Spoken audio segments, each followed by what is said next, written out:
Yes, people, what's going on? It's Eagle Talks Football. We're back again with another video on Eagle Talks Football. We're going to be talking about the Carabao Cup. We're going to be talking about Crystal Palace. We're going to be talking about Thierry Henry on Monday Night Football, talking about Arteta's tactics, Gabriel Martinelli, and more. Plus, we're going to be talking about Arteta's interesting press conference where he mentioned some things about community shields and trophies and just a little bit silly. Like, I don't know if he's being serious or if he's joking around, but we're going to be getting Dan Potts on. We're going to be getting Gunnar Souls on, hopefully, if Gunnar Souls can make it. But do me a favor, guys. Please do hit that like button. Please do hit that subscribe button if you guys are new here. And this is going to be a good little video to discuss some of the topics that need to be discussed at this moment in time, as there is some controversial stuff going on at Arsenal. A lot of people are upset. A lot of people are distraught by the state of everything going on at Arsenal. Some fans are very angry at the 2 games where we've dropped points. And personally, I am understanding of the situation we find ourselves in right now. We need to get ourselves going. We need to start playing better. We need to start kicking on. But maybe the Carabao Cup versus Crystal Palace could be a catalyst to go on and win more and more and more, and it could push on this team. So first, we need to start off by playing a strong team tomorrow versus Crystal Palace, get that result, and then we move on. But yeah, do me a favor, guys. Big up South Gunner in the building, bro. If you want to join, I'll put the link in the chat. You can join South Gunner. It would be nice to have you on. If I'm not mistaken, your name's Matt, right? Jump on. Let's have a conversation. You speak facts. Keep ignoring the haters. I don't think they're haters. I think it's just a difference of opinion. And big up to everyone who's joined us right now from Dan Potts' channel. Do me a favor. Please do hit that like button right now. And let me know in the comment section, do you think Arsenal can still win the Premier League? Arsenal can still win silverware this season? Because I have a level of hope maybe that some people in the fan base do not have. And it is a little bit of a reality check that needs to be had for myself for the last couple of weeks and what happened. The dropping points to Everton, unacceptable. Dropping points to some of the other teams, unacceptable. Fulham, that performance versus Fulham, we should have done way more. We should have done more versus Everton. It's just, I'm looking at these players, I'm looking at the team, and I do ask some questions about Arteta. I am not one of these people who just give Arteta the whole just give Arteta all this space to say whatever he wants to say or do whatever he wants to do. I do think he gets things wrong. But as soon as Dan joins, we're going to get into some of the main topics, some of the topics that we need to discuss. Let me know what you guys think. Let me know what you guys think in the comment section. Big up to the 12th Man podcast for the raid. Honestly, massive community. Big up to Dan Potts every single time. But yeah, it's not Eagle Talk. It's not Eagle TV. It's Eagle Talks Football. But before Dan joins, let me just ask you guys: Do you guys think there is a serious disconnect between the fan base? Because my way of thinking and other people's ways of thinking is so different. Like, I am not somebody who's going to lose my head every single week. I'm not somebody who's going to be yelling and screaming after every single game. I'm not the person who's going to be saying we're going to win the league after every good result. And I'm not going to be saying we're going to lose the league after every bad result. I generally feel like I'm a little bit more balanced than people make me out to seem. I don't know about you guys, but I just feel like I'm a little bit more balanced than people say I am. Because people say to me, oh, you're too positive, you're too toxic, you're too one way. But I don't see myself that way. I see myself as somebody who understands the situation that we're in. And I'm not going to be yelling and screaming, demanding for the manager to be sacked after every dropped point, after every poor result, after every single little situation where we have an issue. That's just not me. Where a lot of other people, they are quick to jump on the manager's back. They're quick to say he's the issue. They're quick to say he needs to be replaced. They're quick to say sell this player, sell that player, give up on this player, give up on that player, say Kai Havertz a problem, even when he might not be necessarily the biggest issue on the field or on the pitch for that day or time.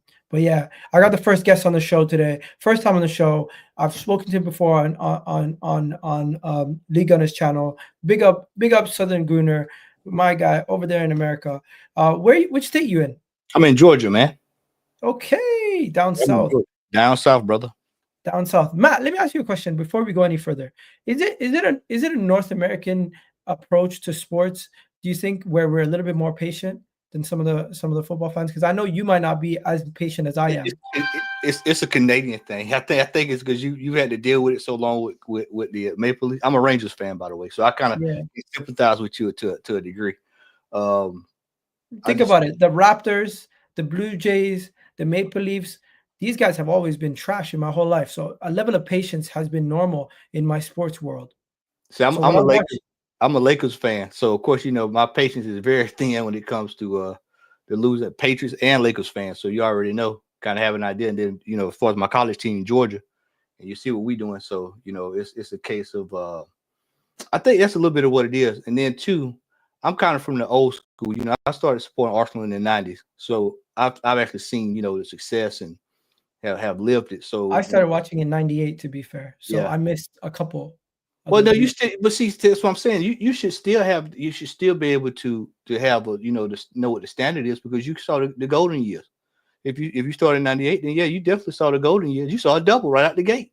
Yeah. So I just think what it is, I think what it is that this, when you want to give somebody a chance, like Arteta, and when you genuinely want to give somebody a chance, it's when you're behind that person all the way, you tend to go, okay, well, I'm going to back them, thick and thin. But as it unravels, see, I'm a 2-year person. For me, I give a person, everybody gets 2 years. Patriots, we dealing with it now. We got a guy, he got 1 year in the hole. Next year, it has to be results. And if it gets any worse than what is going now, he's got to be out of this year. You've got to be able to go, where is the cutoff point? That's the frustration of people like Northside Lee and myself. Where is the cutoff point? Because even I think for me, when you finish second 2 years in a row, I'm just bringing it to the back end. Second 2 years in a row, and you don't go into the summer and roll house money. Even as you as a Raptors fan, what did y'all do when y'all won y'all championship? Who did y'all bring up there? Who did y'all? We got rid of DeRozan. And who did you bring in that got y'all to that? Regardless of what he's doing now, he came in, y'all bought a person that was a bona fide at the time, a bona fide winner to get y'all over the line. That's what Arsenal didn't do. We didn't go out this summer and get a bona fide winner. Whoever that person may be, you can go down the line and pick whoever you want to get. But we did not go out there and act like a club that was going to win the Premier League this year. And we had challenged for it twice. So it's not like, we this massive gap. But when you don't go out, Egal, and get what you need to get coming into the season, knowing that you're right there. And all three of us have been supporting Arsenal since the 90s. Well, Dan's been supporting a little bit longer than I have, but me and you, mid to late 90s. So Dan's younger than both of us, don't lie. But still, he's been. I appreciate that, bro. but we've seen what the success is, and we've seen those lean years at Arsenal. You remember, man? I was talking about it with Lee a couple of weeks ago when the Birmingham City game. Y'all remember that? We were starving for just anything at that period. We would take it. It was a lot of folks. A lot of people now don't care about the Carabao Cup. We were begging for it back then. We were pleading, and when that ball rolled into that net, that was heartbreak city. And I don't think we saw another cup until 3 or 4 years later. And and by that time we was all raising hell for Wenger to be out of there. So it's a case of we're at a delicate point right now in the club's history, because if we don't build on what this is right now, if we don't seriously start getting it together, then teams are going to start passing us by. We've literally funded. I acknowledge that. I speak about that all the time. I say when you have opportunity, you have to strike when the iron's hot. You heard that phrase. We've all heard that phrase. And Arsenal, if we do not, what do you call it, get our act together and start lifting silverware, it could be a situation where Chelsea's project becomes better than ours. It could be a situation where Man United start catching up, and then in a year's time we're looking at ourselves being maybe third or fourth on a regular basis, and we're just saying to ourselves, what happened? Yeah, I just that's and see when you go out. This is why you get people so frustrated when you bring in players like Sterling. You buy your Jorginhos. We're funding everybody else's success. We're funding their success. Look at what we did with City. We spent 50. Nobody. This goes under the radar because of Havertz. The number was astronomical. But look at what we paid for Zinchenko and for Jesus. We paid top dollar for those two players. And would you say the return on investment has shown itself? No. So we're stuck now with two players that are, especially Jesus. A lot of people don't know. People don't know what his wages are, and trying to get that off the books. We're going to have to either pay a portion of that up front if we decide to get rid of him, and then we're going to have to, finance some of that to whoever he's going to. And if he goes to Brazil, then you might as well just get ready to fund it because nobody in Brazil can afford that. So guess what? We're probably stuck with him for a while. Then you look over at Martinelli. We probably could have sold a couple of these players. That if a couple of years ago, I think if you guys honestly believe Arteta's not the right guy, players like Martinelli under a new manager could be absolutely amazing. For me, I think that if we're going to go about it that route, then we have to really start questioning not Martinelli, excuse me, Arteta's coaching principles.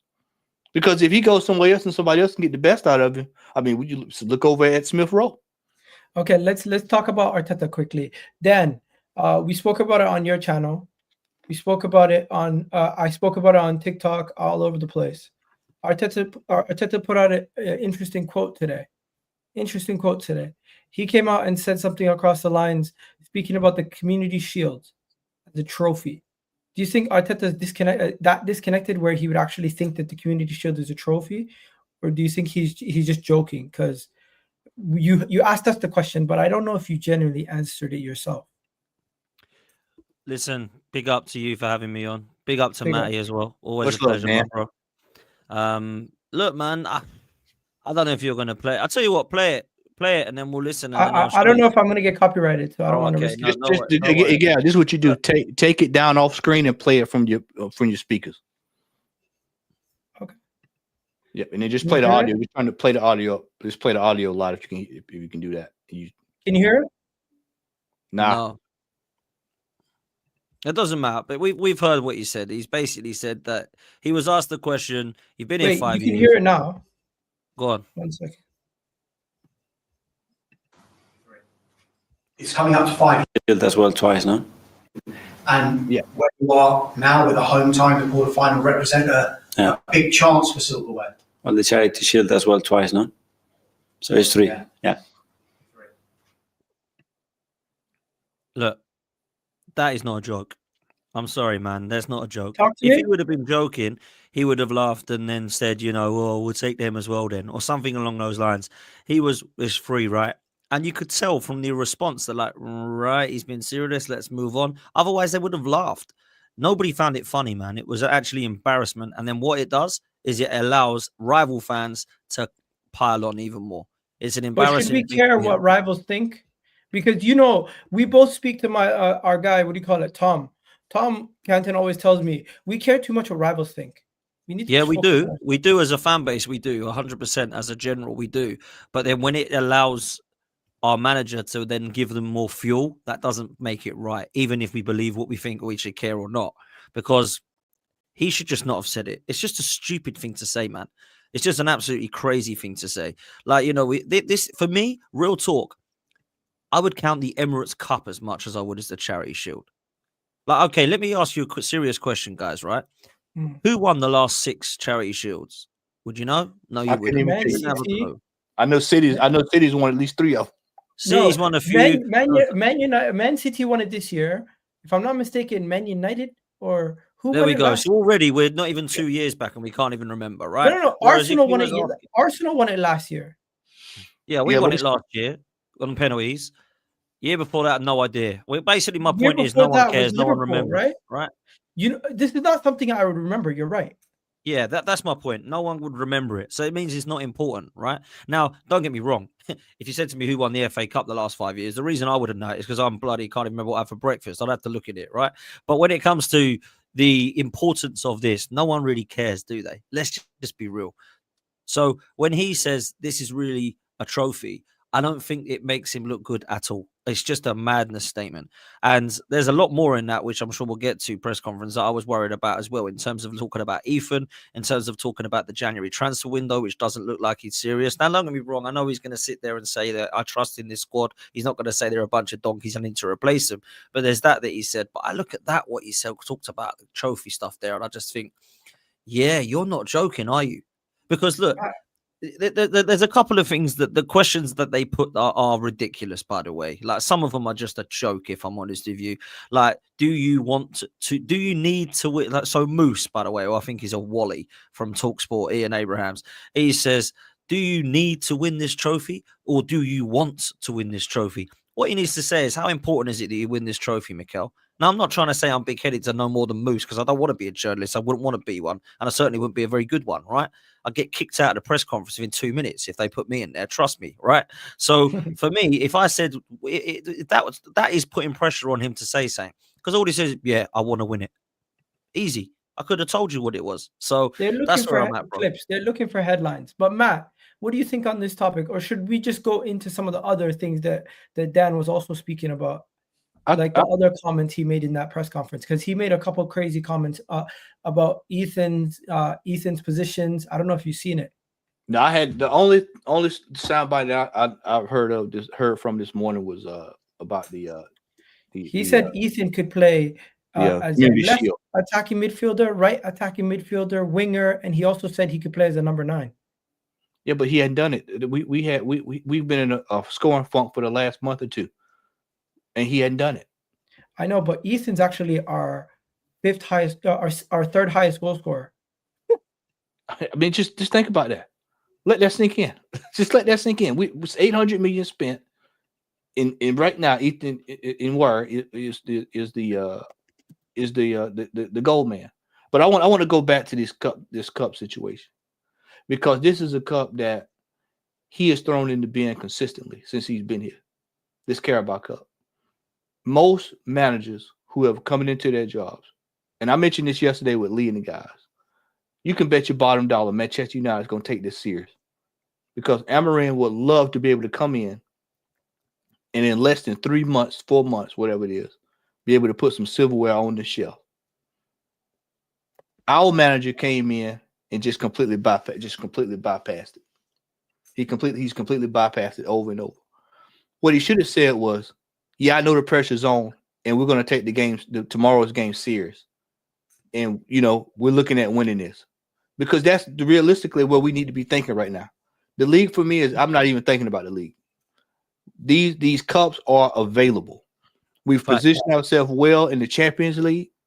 Now, nobody in their wildest dream would have thought we'd be where we are in the Champions League. We positioned ourselves well for that.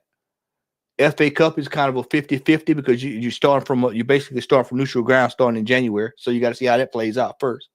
But we're in a shout for 2 of these. Now, any Arsenal fan will tell you, any Arsenal fan would absolutely love to have the Champions League. That you talk about, he'd get a statue built if he won that.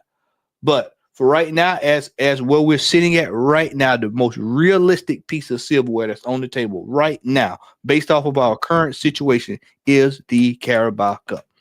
And he has to take that serious. He has to take that cup serious. Now, him coming out there saying today, talking about the Community Shield, brother, come on, man. If it was that serious, he'd have been fighting for that when he first got here. But like Dan said, he's come out and given everybody else ammunition. And now here's more. Now is if he's not careful, and as a former coach, I've been in these situations where you've got to be very careful how you deal with certain situations. If he's not careful, he's going to make himself a laughing stock. And once that happens, then you start losing the dressing room, because they're going to start second guessing you if they aren't already. And this manager has to learn. Sometimes it's just best to let well enough alone. If he didn't have a proper answer, he should just bypass the question. He do it every Friday. When they ask him something he don't want to do, he bypasses it. So he should have just bypassed this question here. But instead, he wanted to try to outsmart the journalist and then he paid the price for it. But he knows that the Community Shield is not anything that's been taken serious. What needs to be taken serious is what we're playing Crystal Palace for tomorrow. And before anybody thinks that tomorrow's game is a 100% slam dunk, I'm telling you now, Crystal Palace is getting it rounded in the form. They're getting in shape. We have trouble with them. We had trouble with them last year. It took Odegaard scoring a penalty kick for us to beat them the first time we played them last season. They're a physical team. What do we have problems with? Teams that play physical, that do a low block. Odegaard has problems in midfield with teams that have strong midfielders that can move him around, that can make it hard. They've got players that can score. Tomorrow's game is going to be pretty serious. Now, the $1 million question is, what team is he putting out there? And is Thomas Partey going to be at right back? Because if Thomas Partey is at right back tomorrow, just go ahead and shut it down. Just go ahead and shut it down, cut it off, and then call somebody to check to see what the score is. There's no way he's playing Thomas Partey right back tomorrow. Dan, what are you saying? What Arteta has to take it serious tomorrow? What lineup are you putting out versus Crystal Palace? I'm just putting the strongest lineup out, man. This is a must-win game. Raya in goal, Timber right back, Lewis Skelly left back, Gabriel and Saliba. I'm going to go with Partey, Rice, Odegaard, Saka, Martinelli, Havertz. That's what I would go with. I don't think he will do that. I think he'll make some changes. I wouldn't be surprised if Partey goes at right back and Timber goes at left back. I wouldn't be surprised if Jorginho and Kivior start. I wouldn't be surprised if we saw Jesus start. And I wouldn't be surprised if we saw Nwaneri start. So that's where I'm at. But I'm taking this seriously and I want to win this game. And for me, if we do not win this game, there is serious amounts of Arteta in. I hate doing this Arteta in and out, but that's the only way I can talk about it. Arteta ins that will start to turn. I never heard booing since the Wenger days, bro. And I heard it at the weekend in the stadium.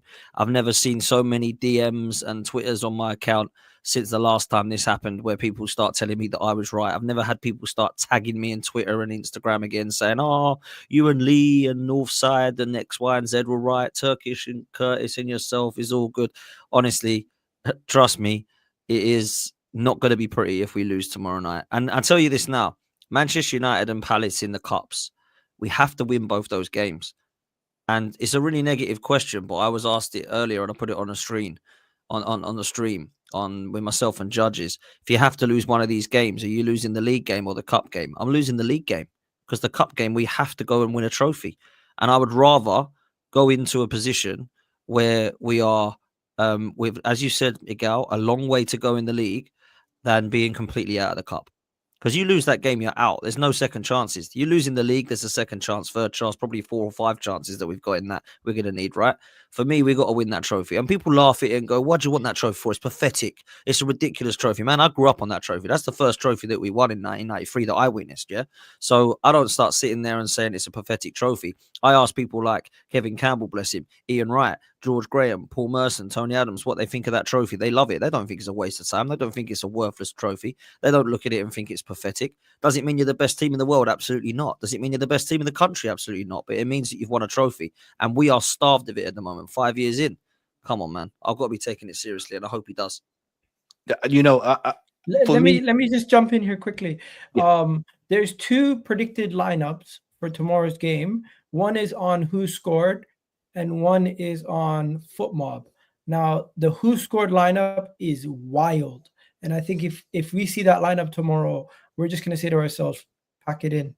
Because these guys have a front 3 of Martinelli, Jesus, and Sterling, with a midfield of Jorginho, Moreno, and Nwaneri versus Crystal Palace's team tomorrow. If I see a team like this, that just tells me Arteta doesn't take the competition serious. Because you're only playing 1, 2, 3, potentially 4 starters, 5 starters in this game. That would not be a serious team. I would literally need to see, at least, if you're going to put Kivior and Mazu Skelly, I would still need to see Odegaard and Saka in this team for us to be taking this game serious. Well, when we played that game, just quickly, sorry, Matty, but we played this similar lineup against Southampton, and what happened? We had to bring everybody on to win the game. Yep, that's exactly. Yeah, he took it right out of my mouth. I said, that's basically, we've seen that before. But that's Arteta. That right there, what you just showed, that one, that's probably what's going to go out tomorrow. Now, for me, I would play the strongest team and then rest those players for the weekend. But Arteta said something yesterday. He said something across the lines of the Carabao Cup. He views it as a building block for the rest of the season, something that could spark some confidence, some motivation, some momentum for the rest of the season. And that maybe gives me some hope that he will actually take it more serious. And I'll get you guys the exact quote. I know, Dan, you reacted to the press conference. You've seen the quote, if I'm not mistaken, that he said he views the Carabao Cup run potentially could be something that could spark a title challenge. That was probably the biggest positive of the press conference for me, was that he was saying that the mentality can be that you win this first and then you go on to it. I think he was asked, in fact, why Jose Mourinho and Pep took this so seriously. And you could see from the reaction that he actually believed that was the right thing to do. Now, what I would question is why he hasn't taken the thing more damn seriously the last few years, if that is the case. Because let's be real, we haven't. Let's just be real. The teams that we've been putting out have been bigger fish to fry. Bigger fish to fry, right? Which is fine if you fry it, but we haven't been able to, right? So, look, I think that he has disrespected the domestic cups and trophies. I don't think there's any denying that. I will say, if you really want me to make excuses for him, the last 3 seasons, including this one, we haven't had an easy draw in the FA Cup in the first round. We've had Man United this season. We got Liverpool last year and Man City the season before. So in the FA Cup, I can say that it's been difficult as opposed to it, us losing. But we have previously lost to teams like Southampton, Nottingham Forest, Brighton. We've been binned out of the competitions early to teams like that. That's not acceptable at Arsenal Football Club, in my opinion. So when you're growing up on trophies of winning, and when you've gone 21 years without a Premier League and over 30 without both a European and a League Cup, you have to take trophies seriously now, man. You just have to, bro. And let's also not forget, I don't know who's going to win the Newcastle side of things, but Newcastle is actually they're rounding in the form as well. We've seen them the last couple of weeks. They're getting their act together. People are healing up and what have you. This isn't going to be easy at all.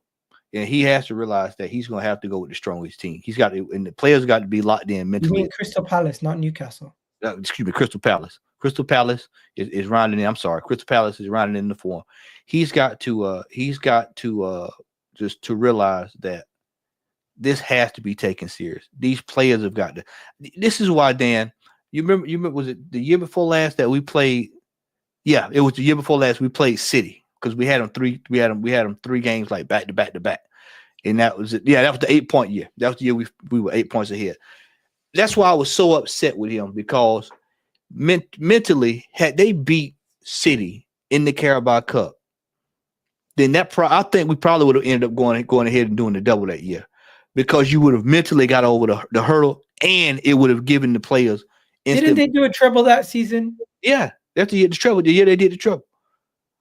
I go back to the transfer window and I say, could we have actually pulled off the Caicedo signing in the January that year?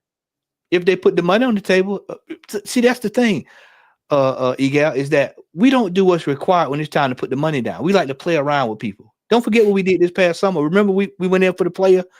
Dan, was it? I ask Lee this all the time. Was it the player we went in for $1 million? We showed up with Luis Suarez. No. The goalkeeper, Dan Bentley, yeah.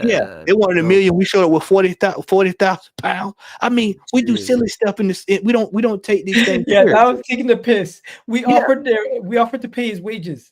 Yeah, instead of going to the table, and I've said this. People think I'm crazy when I say this. And Harry Kane was leaving Tottenham Hotspur. Just call it bluff. We'll put 185 million on the table. Talk to us, Levy. At least you're showing the initiative. So you know what? There's no chance in hell. Harry Kane you have to see, Egal. This is what I'm saying. You have to put the money on the table to force their hand. How do you think we got Sol Campbell? That's what Northside was talking about. We're not in the same stage.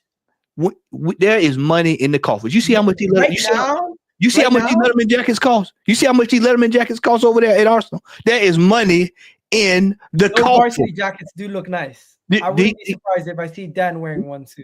We got money in the coffers. If we can find 65 million for Kai Havertz and we can find 105 for Declan Rice, there is money available. And let's not forget now, Dan, what did they tell us 2 years ago? While we're here talking about money, hold on again. What they tell us 2 years ago, Dan, they said if we get in the Champions League, what did they say we were going to get? What did they say we were going to get? World class players. We've been there 2 years. Bro, while we're talking about money, there's you gotta go. No. I was just saying we've been in the Champions League 2 years. Where are the world class players? We dropped big money on Declan Rice. World class players. How many players out of the 20 that we've got are you 100% happy with? Because I've got 8 so far out of the 20. I don't know about you, bro. I'm not really looking at those lists unless it's the transfer window. Right now, I don't know it off the top of my head. No. As in the current crop of players that we've got at Arsenal, how many of them are you absolutely 100% set on? There's no way I'm moving these guys out. I've got 8 players out of the 20. Otherwise, I'll be happy to kind of debate the others. Because for me, there ain't many, is what I'm getting at. There's Timber, Raya, Timber, Saliba, Gabriel, Ben White, Rice, Erdegaard, Saka. That's 8. Okay, so Raya, he's not going nowhere. Yeah. All 3 of these guys can go. Yep. Ben White, Gabriel, Timber, Saliba. Yeah. Those are all stays. Now, don't get me wrong. I don't know enough about Calafiori yet, but we recently signed him, so I'm going to keep him. Miles Lewis-Kelly, I'm keeping him. Right? Midfield, Jorginho and Partey's contracts are running out, so I would keep Partey, let Jorginho leave, in my opinion, but I understand if the club want to let them both leave. We need to replace them, though. I'm keeping Odegaard, I'm keeping Ethan, I'm keeping Declan Rice, I'm keeping Moreno. And then the attack, only person I'm keeping is Saka, Havertz, and Martinelli. The rest of these 3 can all go. So I would say that there's a debate about Havertz and Martinelli still, if I'm honest. I like Havertz as a squad player. You can't replace everybody. Him. But no, you can't get everybody. And this is my point, Regal, that we can't get everybody. But there's probably between 10 and 15 players that are debatable about whether they're good enough or not, right? So then how do you not rate Arteta if there's 10 or 15 players that are not good enough? Because he's the people who's brought them in. But he's the one raising their levels to compete for the freaking league. He's not, though. He's not raising their levels, bruv, is he? What players is he raising the level of? I don't get it. They're just playing. They're playing to their level, and it ain't good enough, in my opinion. Over the last 2 seasons, for Arsenal to be competing for the league, and for you to say we have 10 players you don't believe in, that tells me you must be thinking Arteta's doing magic. No. You know what, Miguel? I think. You see what I did there? Because you can't think the squad is not good enough, but then also say the manager's not good enough. One of them, it has to be good enough. So do you know what I think they're good enough for? I think they're good enough to compete. I don't think they're good enough to get us across the line. I don't see any of those players I've mentioned that are moments players. Dan, let me ask you this, Dan. Do you think that those players would be suitable for Europa League? Yeah, I think they'd be suitable for a top 4 challenge. Yeah. This is what I've been trying to tell people is that we've got a Europa League team trying to compete on a higher level. Those players were good. Those players were good. That's not true, because when you see how we perform in the Champions League, where teams have to go at us, we rip some of these teams apart. We make them look silly. We make PSG look silly. We make Sevilla look silly. We make a lot of these Champions League teams look silly. Now, don't get me wrong. When we face one of the best teams in the world in Inter, with rotating their team, we lost. But majority of the time when we played in the Champions League for the last 2 years, we've held our own. We've been one of the better teams in the Champions League. Don't sit here and say we're a Europa League team, but then demand us to win the league and the Champions League. That's ridiculous. The point I want to get to is that we've got too many players that probably should have. They've served their purpose. Let's put it like that. Some of these players have been here for 4 or 5 years. Some of these players should be 2 years on wherever else. Some of these players should have been moved on a long time ago. Some of these players should not even been bought. Soon as we got into the Champions League, we should have been trying to get upper echelon players. This is the problem we have when we go to the bench. Dan knows exactly what I'm talking about. When it's time for us to go to that bench and pull a player off to put another player on, the quality drop. The quality immediately drop. Only in our attack. The only area of the pitch where you guys are complaining is the attack. The midfield, you take off Rice, you have Partey and Jorginho. The defense, you take off Calafiori, you have all these players that can play left back. You take off Timber, you have all these players who can play right back. You take off Saliba or Gabriel, there's a major drop-off, but it's still decent quality. I think the area where you guys are the most upset about is the attack. If we were to sign That's two true. quality attacking players into this team, nobody would be talking bad about our squad depth. It's But- only the attack. And that's why most of us have been on our head, because we had a summer to do that, and we failed not to do it. We didn't even try to do it. We didn't try to do it. But here's where I link this to what Arteta. Arteta said. Arteta had a press conference and he said, "I believe in this squad." He said, "I He's believe in going to this say squad." that again, isn't he? He's Yeah, going to he's say One that. second. One second. Let me go to it. Let me go to it because I'm trying to find it, but I keep going back to some random stuff about Henry. We're gonna talk about Henry in a second, though. Where is it? You know when you're trying to find something, you just can't find it. Okay, here we go. Shit, I'm having a nightmare today. Okay, there we go. Here we go. AFC stuff. Arteta spoke about the squad, and they showed a picture of him hugging Martinelli, and they're basically like, Mikel on additions in January. I fully trust the squad, our players, the amount of situations, things we generate in matches, how little we concede. I fully trust my players. Basically saying he thinks we've been playing well. It's just small margins in why we're dropping points. Also saying that spending in January, it will depend on what players are of value, and also any other movement in the squad or not. So basically, if Jesus is sold, then maybe we can go bring in a striker. If a midfielder or an attacker or a defender leaves, then maybe we'll go and replace them. But right now, it depends on outgoings, and it depends on if there's any quality value signings available. He's trying to be polite to say we ain't going to do much, people, just to warn you. Unless we get an injury, nothing much. Should he be laying his cards out for everyone to see? Well, he's not, though, is he really? This is what we're assuming he's meaning. And we assume he's saying it. We know what he's saying because we've heard this before. Every time we go to January, we're told three things. It's too hard to get anyone. We ain't got the funds. And the players that we want are available in the summer only, not now. And that's what will be the same. It'll be exactly the same. Do you know the only person we might get? Rashford. Yeah, and that's the wild thing. And that's wild. And then that'd be another project player that we coming in. Could Rashford improve this attack? Could Rashford improve our bench? If he can't do it at Manchester United, what in the world make you think he's going to do it at Arsenal? Facts, man. If he comes to Arsenal and he's on our left wing, he makes us better. Yeah, I don't want him. If you play, I don't want him as my first choice, but he's a better stopgap than Raheem Sterling. But see, this is what all right, if we're going to go back to that again, then we got to go back to the summer transfer window and say, why didn't we go out and get better? The summer transfer window was not good enough. Dan, you are fully right to give it a 5 or whatever you gave it, because I thought people got at you for no reason about that. You've been right about that for 2 windows now. Yeah, look, I don't mind about being right and wrong. I'd like to be wrong a lot of the time, to be fair. But look, the transfer window now, we're starting to see how bad it was. The Raheem Sterling thing, I was absolutely stunned to the amount of people that just went, Arteta wants him, so I want him. It's like, this guy hasn't been good since 2019, man. And then I look at Calafiori and I think, yeah, as much as I like some of his play, I actually don't like some of it. But also I do think that you need to be giving him more time because he's hardly played.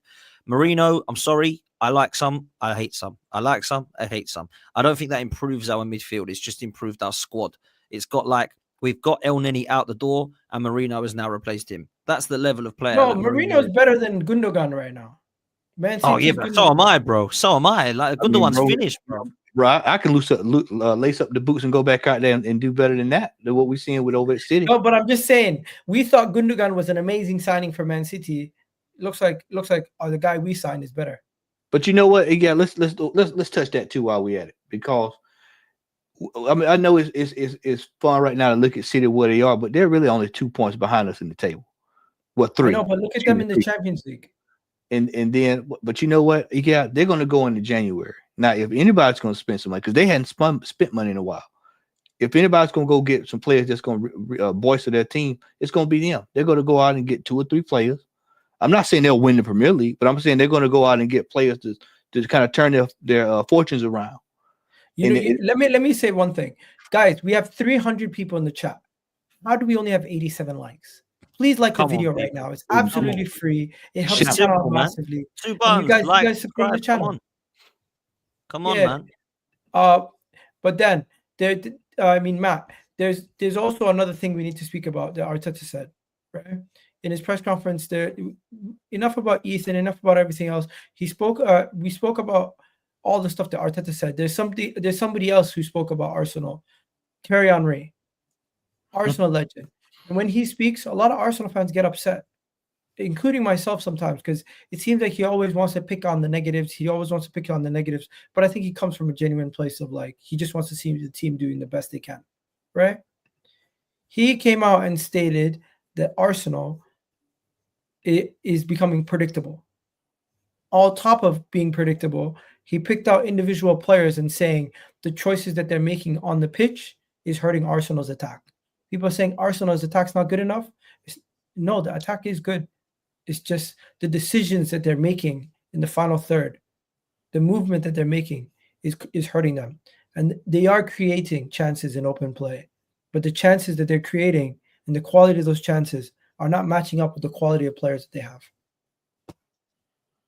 I'm kind of paraphrasing, but these are the things that he was saying. And he even went in detail.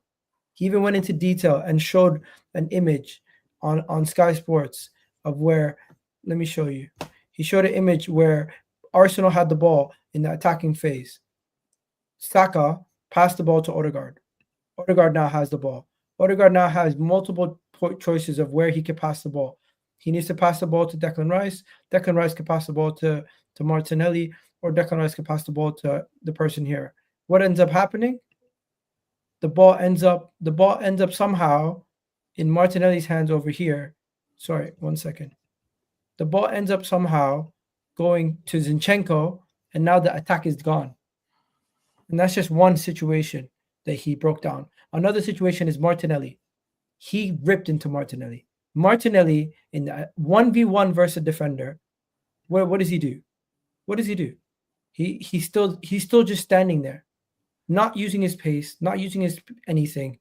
And 20 minutes later, 10 minutes later, 10 seconds later, look at where he is. How the hell did he get from the edge of our box, attacking the opponent's box, to the halfway line? That's not normal. This is why our attack is not doing well this season. And you could put this on the players, but I think this is down to Arteta. And he ripped 100%. Into Arteta's tactics. He did, and this is why some of the Arsenal fan base don't like what he said. But really, let's just say it how it is. There's been Tony Adams, there's been Paul Merson, there's been Emmanuel Petit, and there's been Thierry Henry that have all been winners at this club, that have all understood what it meant to have winning mentality and win trophies. And when they call out Mikel Arteta, the fan base has a meltdown. I would rather go with what them four are saying as a collect, who know what it's like to win, understand how to win trophies, than I would go with a fan base that get very delicate about the fact that Mikel Arteta might have got some stuff wrong. And this attack is absolutely abysmal at the moment. I would say it's worse than the COVID year with Lacazette, Pepe, and Aubameyang. That's how bad it's got. And we were slagging them off, right? So look, Saka is absolutely phenomenal, and I feel sorry for the kid. He's been asked to be the only one out there that does anything. Odegaard, you could probably put him in that bracket at some games, but I've got to admit that I think as much as he's been great at times, he's nowhere near the level of what I think we need to be doing for to get across the line. That's just my honest opinion. I don't mean in general. I just mean this season. He's been great in parts, but he's been very inconsistent for me. I look at what we're trying to do on the left-hand side, and it's a complete and utter mess. I look at Martinelli, he's rubbish. I look at Trossard, he's rubbish. I look at playing in the middle. You've got Marino or Rice. Both of them have been mediocre at best. In my opinion, Rice cannot play there. The whole of that left-hand side build-up has looked half decent once or twice this season. That's it. And there's chopping and changing every single time. So for me, there's a balance and there's a lack of balance and there's an inconsistency, and it looks very lopsided. If we were to do a couple of different things, then maybe it would change. Maybe Odegaard plays in the 10, not on just the right-hand side. Maybe he allows some of the balls to be sprayed to Martinelli every time, not just looking for Saka. Maybe we look at changing the formation a bit. I don't know. But for me, right now, what Henry said summed up what is wrong with our attack, why Mikel Arteta is not changing anything, and why we are so static. Because the thing that really got to me was he said, when Liverpool get the ball and Salah's on it, look at the movement. Then when you compare that to when Saka's on the ball, there's nothing. We've got a lamppost up top, which, funny enough, I was saying back in 2016. He was harsher than that. You're being nice. He was harsher than that. He said maybe he was right though, Miguel. He said when Liverpool have the ball, they look like they're trying to win the game. When Arsenal have the ball, they look like they're trying not to lose the game. That's He's right, though. He's right. How many games have we seen where we played these defensive shapes? I mean, I can pull up graphs right now where it's just U-shaped football. It's literally U-shaped football. Pass going back, forward, back, circle round, back, sideways. We've been playing like that all year. This is down to the manager. The manager is inexperienced. Now, let's also not forget this, gentlemen. Thierry is a assistant manager, right? So he's actually been in the field. He's actually seen, he can actually look at this and tell. He's managed. Exactly. He's managed. Our manager. He's not been the best manager. Let's not lie. What I'm saying is he's got the experience. Arteta, this is Arteta learning on the job. We've been learning on the job with Arteta for 4 or 5 years. People are switching up. People are now switching up their philosophy when they play us. And then you got managers like Sean Dyche. When it's like this past weekend, this is why when I was on with Jez and the guys a couple weeks ago, last week rather, I said, "Oh, we're going to draw the game," and everybody thought I was crazy. And I said, "No, he has a problem with managers who play low blocks and are extremely physical, i.e., Sean Dyche. He has a problem like that. And then when you don't have a player that can break open or spread open a defense, then you're in trouble. Martinelli, you would at least, I know he's off form, but you would at least think to himself, so you know what? Let's put him as a striker, center striker, just to try to open it up a little bit, try to split, try something different. He won't do it. He keeps going right back to the same old rigmarole that we've looked at. Trossard's out of form. Jesus is out of form. Martinelli's out of form. All of them are out of form. Not one time, and you just mentioned this earlier, did he say, you know what? Let me stick Ethan over on that left-hand side and see what can we get out from over there. Not one time. This is down to the manager. This manager, when he locks in on something, he does not want to change his philosophy. He wants to stick with it no matter what. And in order to be an effective manager, you have to change course when plan A is not working. He shows up to the stadium. He shows up to the Emirates with plan A. And when plan A don't work, he sticks with what? Plan A. And that's how we end up with draws and last-minute losses. Mm-hmm. You know what? We're going to have to wrap it up soon. But before we go any further, you guys fully agree with everything he said here? 100%. That what he's just said there sums up the reasons as to why Arsenal will not move forward unless we change things. Because when we are at 0-0 at home to Everton, a Sean Dyche team that hasn't got a kick, that's not trying to score, that has a forward in Calvert-Lewin that probably had 4 touches all game, our apparent positive substitutions were Thomas Partey at right back, Timber move over to left back, Jorginho come on and keep things holding, keep Marino on because he's got defensive abilities about him, and then let's just get like-for-like subs. Martinelli, we're not going to leave you on with Trossard. We're going to do a like-for-like. Odegaard, you've been poor. We're going to take you off. We're not going to put you with Ethan. We're going to replace you with Ethan. And then we try and score again. Jesus, you're going to come on and actually be one positive sub and play next to Havertz. But we're taking off and I'm thinking, what are we seeing here? This is an absolute madness. And we had one save from Pickford that was really good from Saka. Other than that, it was like quite easy stops, really, passing back to keepers and stuff.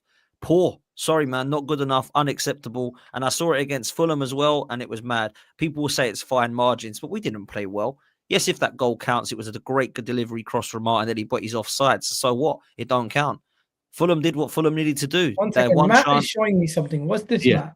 Can you look at this? Look at the passing map from this past weekend. Look at Everton. Everton was in our half and attacking only 3 times. Now look at us. Look at this side over here. Everything's going through soccer. Two players are isolated. Yeah. And then look, when we run in trouble, what do? We recycle the ball. To do what? To go where? You know something? I don't recognize number 11. I only recognize 35 and 17. Martinelli. That's Martinelli. Martinelli, 35 and 17 is the only time I remember him being like a difference maker. Number 11, Martinelli, I don't remember him making too many differences. But you see, this goes what Dan was saying about Everton. Not even trying. Everton said, you know what? We'll just take the point. We'll just show it to the Emirates. Can you pull up the previous game also, Fulham? If I can find it, I will. If I find it, I will. I didn't look for it. Anyways, guys, what's your prediction for tomorrow's game? All the negativity aside, we should win. We should win. We should win. 2-1. I said to judges. 2-1. It's kind of 2 for me, because if it's the Arsenal that I want to see, I say we win 2-0. If it's the Arsenal I worry about, I fear it's a 1-1 and it goes to penalties. That's what I fear. And it better not be Eddie Nketiah who scores against us. I tell you that now, Lord have mercy. The guy 27 hasn't games. scored. Okay, let me tell you guys, the bookies have Arsenal winning 3-1. They have us conceding. What you guys think? I feel like we'll give up a goal. We're good for a mistake now. We're good for a mistake. It's just that we've been lucky where a lot of teams have been able to make us the punishers. But you know, they've got a couple of players on that team that could punish us if we're not careful. Yeah, Eze, Saw. You know, they've got some players over there that can do some damage. And I'm like, Dan, if Eddie Nketiah, if Axel Foley pulls into town and is 27 goals, 27 games and hadn't scored a goal, you're calling him Eddie Murphy. Yeah. Now people not looking at this stat either. Now Jesus hadn't scored in 34 games. So we got some questions here. This offense is going to have Jesus has been terrible lately. He's been terrible for most of the year. Well, let me ask you guys a question. You want the manager sacked. Do you think Jesus, Martinelli, these guys all turn up under a new manager?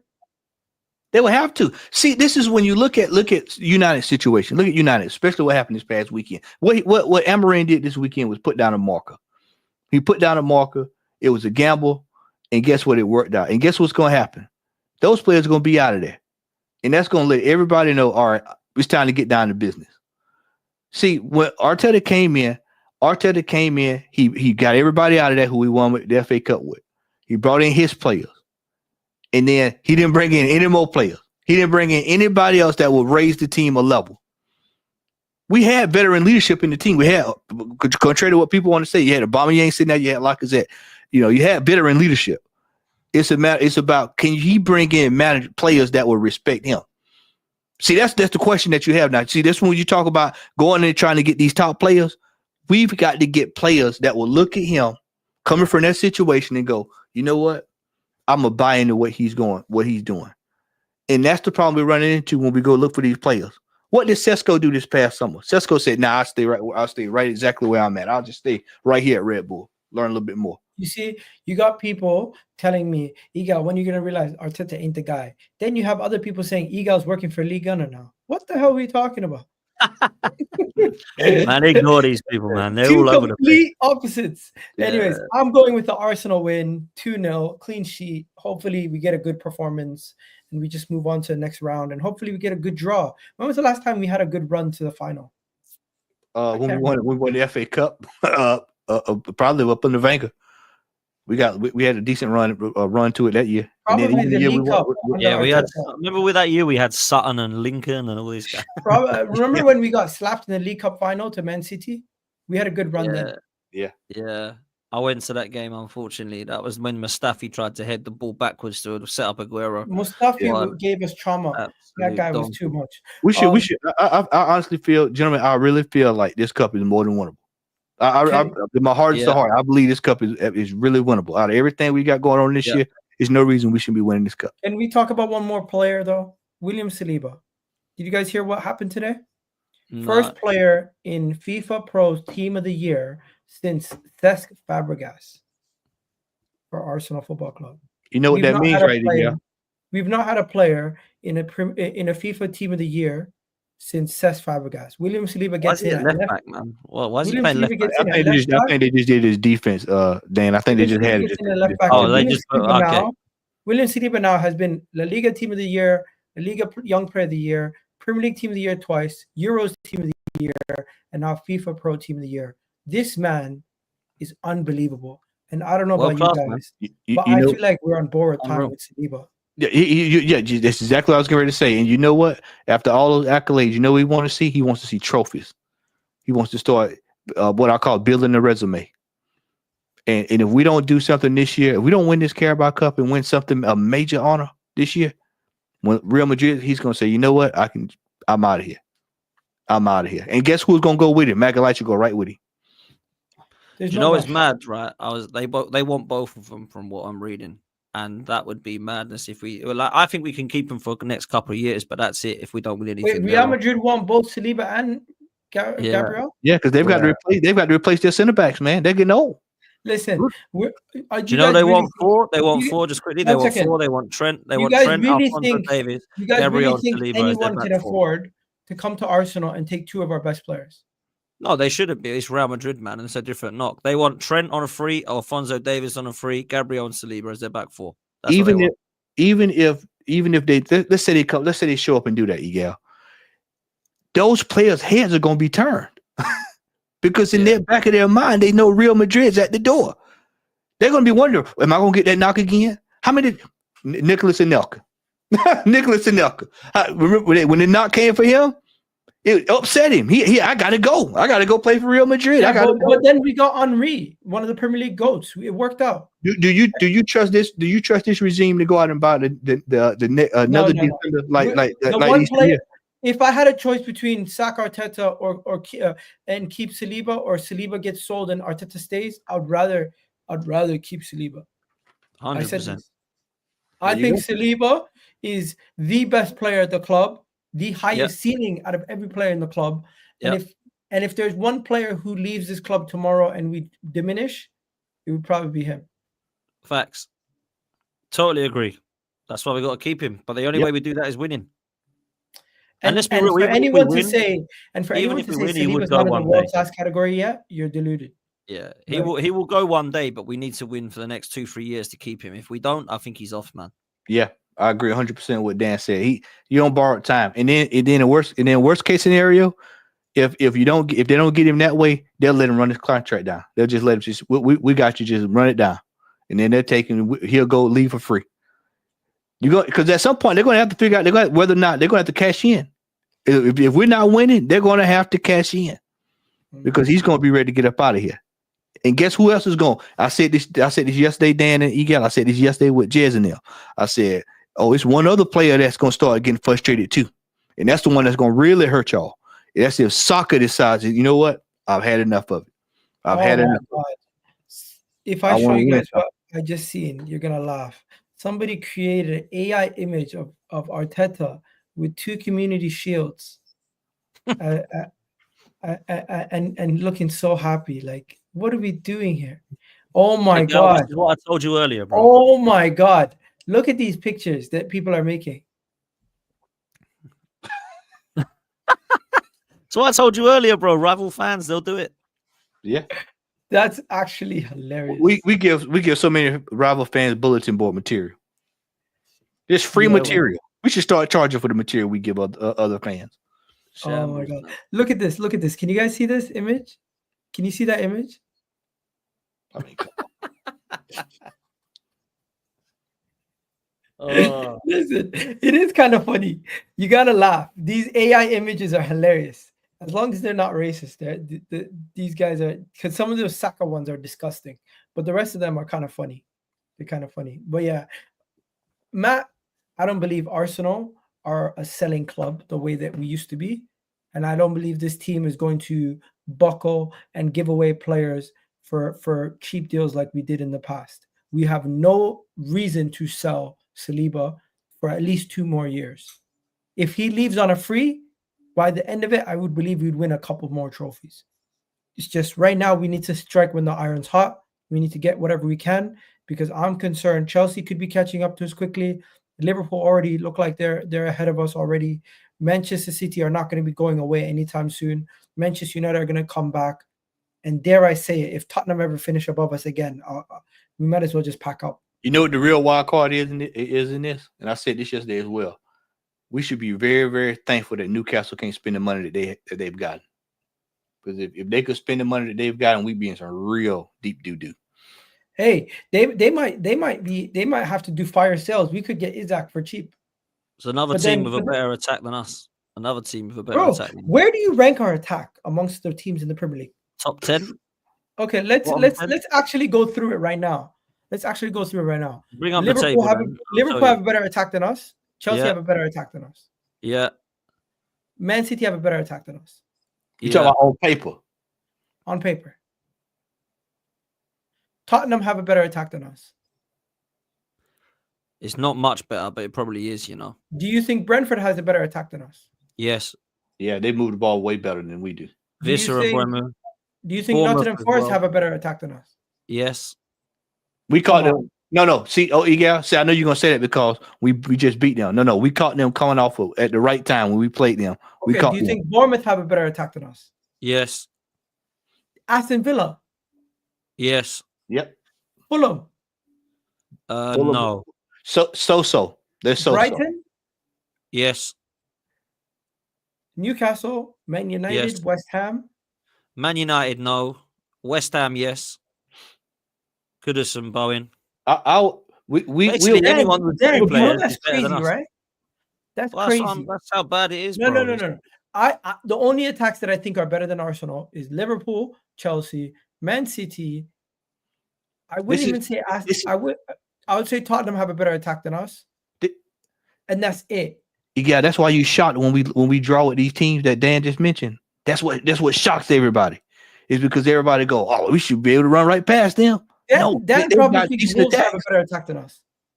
Nah, Wolves don't. I like Cunha, but I don't rate him clinically in front of goal. But that's about it. I think Brighton do. I Palace? think Palace, no. Eddie Nketiah. Come on, Mateta, Eze. Nah, Eze, I rate. That's it. I don't rate the others. But look, Brighton, Bournemouth, Evan Nilsson and Semenyo and Tari, yeah, I think they've got. I think basically what I'm getting at, anybody that has two has better than us because we've only got one right now. Havertz is just, I mean, I'm not a fan anyway, but I think he's a good squad player, but he shouldn't be starting up top for Arsenal. Martinelli, I've given up. I love him, and I'm tired of my excuses now, so everyone else must be. So he's definitely done. He's got fall off a cliff. Trossard, I liked him last season, and I thought he was a player that could have come in and started, but he's a sub and nothing more. So nah, man. Man United, no. I wouldn't want Xerxes or Højlund over Havertz, and I wouldn't want Rashford or Garnacho. Diallo's the only one I'd take from them. Yeah, Newcastle, I'm taking their front three. Definitely. Gordon, Barnes, and Isak. Man, Gordon is a machine. Yeah, definitely. Workhorse. So, basically, too many Higao is the answer. Whether you would debate or not, there's at least 5 that have teams that are better than us. That's unacceptable. So, and the problem we've got, bruv, if it goes to January or the summer, even if we have money, we are going to need millions to make it any better. We're not talking about £20 million player here and there. We're talking about Kvaratskhelia or someone of an 80, 90 million pound winger. And on top of that, an 80, 90 million pound striker. That means we need 200 million spent on 2 positions. I don't see that happening, bro. Yeah. Yep. We'd have to win some major silverware for that to happen. And it's not, and right as of right now, it doesn't look like it's going to happen. This is why this past summer transfer window was critical. This is the most important in Arteta's tenure at this team. This past summer was the most important transfer window that he's had because it was one that was either going to make or break you. And right now, it's breaking us. It's hurting us right now real bad. Really hurting us. More than I thought, Matty, as well. More than I thought, bro. Yeah, and Dan, you remember I used to tell you all the time in the chat, I was like, we got to go get some players. We got to get some players. We got to get some players. We got to get some players. World-class players. World-class players. We got to wrap it up also. Big up everyone who's joined us. Big up Matt for joining me. I really do appreciate it. Big up everyone in the comment section. Dan also. Go check out their channels, guys. The links are in the description. And this has been another video. Hopefully we go beat Crystal Palace. We get a good draw and we keep it moving in the Champions League. Sorry, in the FA Cup. No, in the League Cup. Third time lucky, man. Keep it going everywhere. How about that? Let's just keep it going everywhere. Yeah, let's go everywhere. And yeah, we're out of here, people. Catch yourselves on the next one. Peace. Peace. I'm not doing